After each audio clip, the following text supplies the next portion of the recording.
నమస్కారం ఘంటారావానికి స్వాగతం. ముందుగా ప్రధానాంశాలు.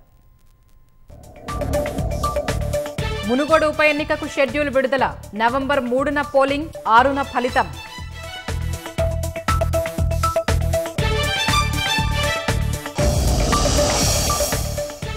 అక్టోబర్ 5న యథావిధిగా తెరాస సర్వసభ్య సమావేశం. ఉప ఎన్నిక షెడ్యూల్ వచ్చినా మార్పు లేదన్న కేసీఆర్.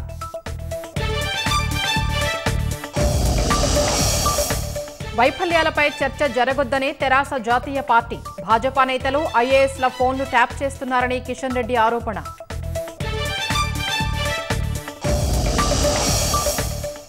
రాష్ట్ర ప్రభుత్వానికి 3,800 కోట్ల జరిమానా వేసిన ఎన్జీటీ. 1996లో పురపాలికల్లో పారిశుద్ధ్య నిర్వహణ సరిగా లేదన్న పిటిషన్పై తీర్పు.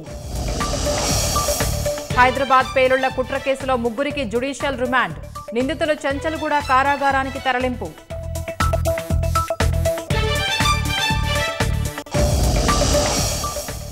స్వీడిష్ శాస్త్రవేత్త స్వాంతే పాబోకు నోబెల్ బహుమతి. వైద్య రంగంలో విశేష సేవలకు అత్యున్నత పురస్కారం.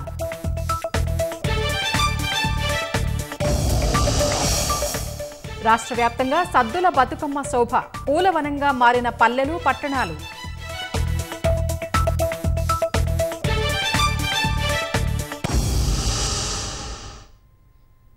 మునుగోడు ఉప ఎన్నిక నగారా మోగింది. కోమటిరెడ్డి రాజగోపాల్ రెడ్డి రాజీనామాతో ఖాళీ అయిన శాసనసభ స్థానానికి ఉప ఎన్నిక నిర్వహించేందుకు కేంద్ర ఎన్నికల సంఘం షెడ్యూల్ ప్రకటించింది. ఈ నెల 7వ తేదీన మునుగోడు అసెంబ్లీ నియోజకవర్గ ఉప ఎన్నికకు నోటిఫికేషన్ విడుదలవుతోంది. ఆ రోజు నుంచి ఈ నెల 14వ తేదీ వరకు నామపత్రాలు స్వీకరిస్తారు. 15వ తేదీన పరిశీలన ఉంటుంది. ఈ నెల 17వ తేదీ వరకు ఉపసంహరణకు గడువు ఉంటుంది. వచ్చే నెల 3న ఉప ఎన్నిక పోలింగ్ నిర్వహిస్తారు. ఓట్ల లెక్కింపు 6వ తేదీన చేపడతారు. 2022 జనవరి 1వ తేదీ అర్హతగా రూపొందించిన ఓటర్ల జాబితా ప్రకారం ఎన్నికలు నిర్వహిస్తారు. ఈవీఎంల ద్వారా ఓటింగ్ జరగనుండగా అన్ని పోలింగ్ కేంద్రాల్లోనూ వీవీప్యాట్ యంత్రాలను వినియోగిస్తారు.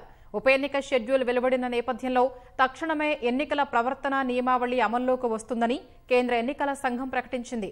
దీంతో మునుగోడు నియోజకవర్గం ఉన్న నల్గొండ, యాదాద్రి, భువనగిరి జిల్లాల్లో ఎంసీసీ అమల్లోకి వచ్చింది.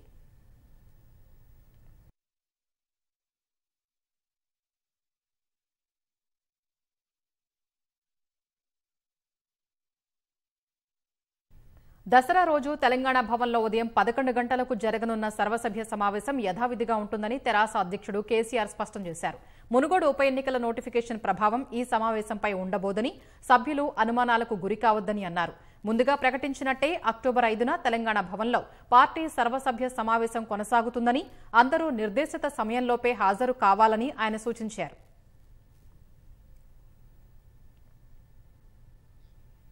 భాజపా రాష్ట్ర అధ్యక్షుడు బండి సంజయ్ 5వ విడత ప్రజా సంగ్రామ యాత్ర వాయిదా పడింది.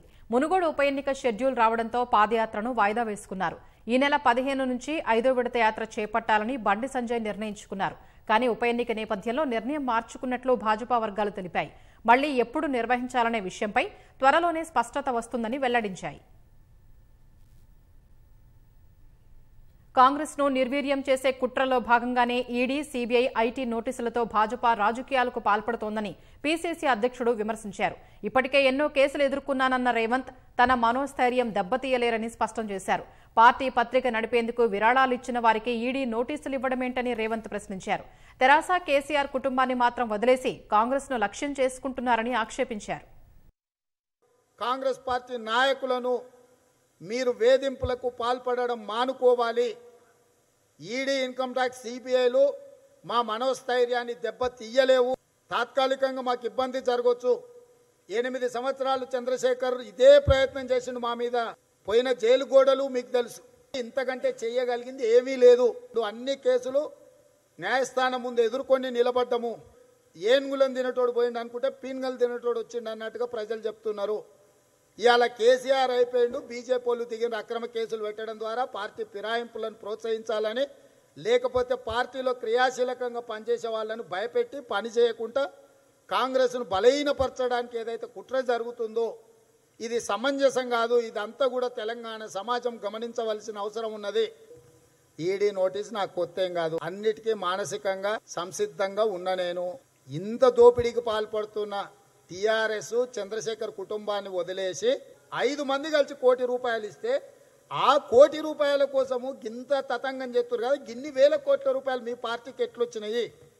వీటి మీద ఎందుకు విచారణ చేస్తలేరు? కేంద్ర ప్రభుత్వం గత 8 ఏళ్లలో దేశవ్యాప్తంగా 190 వరకు మెడికల్ కాలేజీల్ని అందుబాటులోకి తెచ్చిందని, అయితే అందులో ఒక్కటి కూడా తెలంగాణకు రాకపోవడం బాధాకరమని వైద్య ఆరోగ్య శాఖ మంత్రి హరీష్ రావు పేర్కొన్నారు. ఇక రాష్ట్రంలో మెడికల్ కాలేజీలకు కేంద్రం నిధులిస్తోందన్న కేంద్ర మంత్రి కిషన్ రెడ్డి వ్యాఖ్యలపై స్పందించిన ఆయన, కేంద్రం నిధులు ఇస్తే ఆ వివరాలను కిషన్ రెడ్డి, గవర్నర్ తమిళిసై సౌందరరాజన్ చూపాలన్నారు. ఎంసీహెచ్ఆర్డీలో మీడియాతో మాట్లాడిన మంత్రి హరీష్ రావు, గత 8 ఏళ్లలో రాష్ట్రంలో 12 ప్రభుత్వ మెడికల్ కాలేజీలు ప్రారంభించుకోవడం సంతోషకరమన్నారు. తెలంగాణ ఏర్పడిన తర్వాత ప్రభుత్వ విభాగంలో పీజీ మెడికల్ సీట్ల సంఖ్యను 613 నుంచి 1249కి పెంచామన్న ఆయన, ఎంబీబీఎస్కి ఈ ఏడాది 6500 సీట్లు భర్తీ చేయనున్నట్టు స్పష్టం చేశారు. మెడికల్ కాలేజీలు మేమే ఇచ్చామని బీజేపీ నేతలు చెప్తే ఇక అంతకంటే హాస్యాస్పదమైనటువంటి వ్యాఖ్యలు ఇంకోటి ఉండవు. ఇస్తే ఎక్కడిచ్చిండ్రు, ఏమిచ్చిండ్రు, ₹1 ఇస్తే చెప్పండి. మీరు ఇచ్చింది ఏంది? ₹1 ఇస్తారా? 8 ప్రభుత్వ మెడికల్ కాలేజీలు ఇలా 1200 సీట్లు ఈ విద్యా సంవత్సరం ప్రారంభిస్తున్నాం. 157 మెడికల్ కాలేజీలు ఈ దేశంలో ఇస్తే తెలంగాణకు ఒక్కటి ఇయ్యలేదని నేను సూటిగా ఇప్పటికి 10 సార్లు చెప్పినా, ఇవాళ కూడా చెప్తున్నా. ఇస్తే ఇవ్వండి, ఎక్కడిచ్చిందో చెప్పండి, ఆ కాగితం చూపియండి ఏమిచ్చిండ్రో. ఒక కేంద్ర మంత్రిగా ఉన్న కిషన్ రెడ్డి గారు కూడా ఇంత దిగజారుడు సిల్లి రాజకీయాలు చేసి స్టేట్మెంట్స్ ఇస్తే అది మీ పరువు మీరే తీసుకుంటున్నారు, మీ విలువ మీరే తగ్గించుకుంటున్నారు. రాష్ట్ర ప్రభుత్వం సరైన సమయంలో స్పందించలేదు మెడికల్ కాలేజీల ఇష్యూలో అన్నది. బీయింగ్ ఏ డాక్టర్, మరి గవర్నర్ గారు కూడా అట్లా ట్వీట్ చేస్తే I will leave it to her wisdom. She should understand, otherwise I will send all the notes and the details to her. ఇప్పుడే చెప్పిన నేను, each medical college we have sanction 510 crores. ఈ 510 కోట్లలో 5 కోట్లు ₹5 కేంద్ర ప్రభుత్వం ఇస్తే ఆ వివరాలు చెప్పాలి. I request the union minister and the honourable governor to show.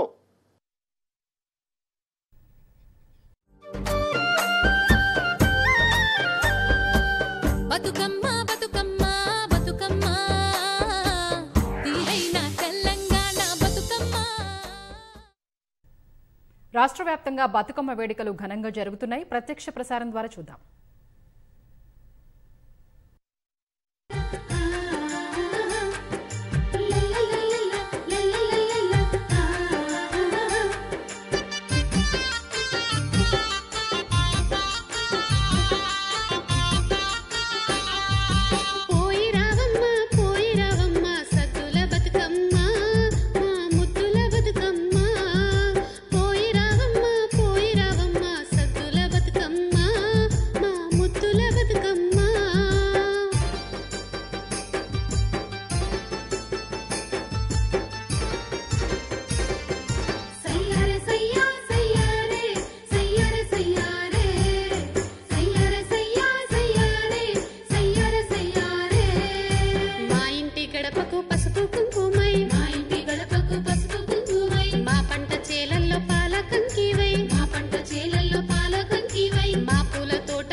పసుపు కుంకుమై మా ఇంటి గడపకు పసుపు కుంకుమై మా పంట చేలల్లో పాల కంకివై మా పంట చేలల్లో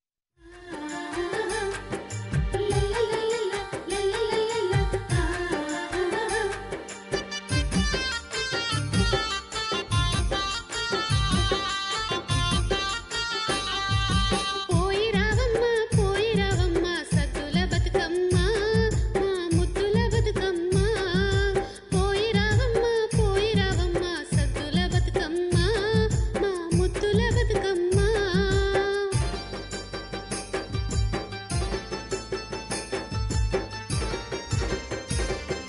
సయ్యారే సయ్యా సయ్యారే సయ్యారే సయ్యారే సయ్యారే సయ్యా సయ్యారే సయ్యారే సయ్యారే మా ఇంటి గడపకు పసుపు కుంకుమై మా ఇంటి గడపకు పసుపు కుంకుమై మా పంట చేలల్లో పాల కంకివై మా పంట చేల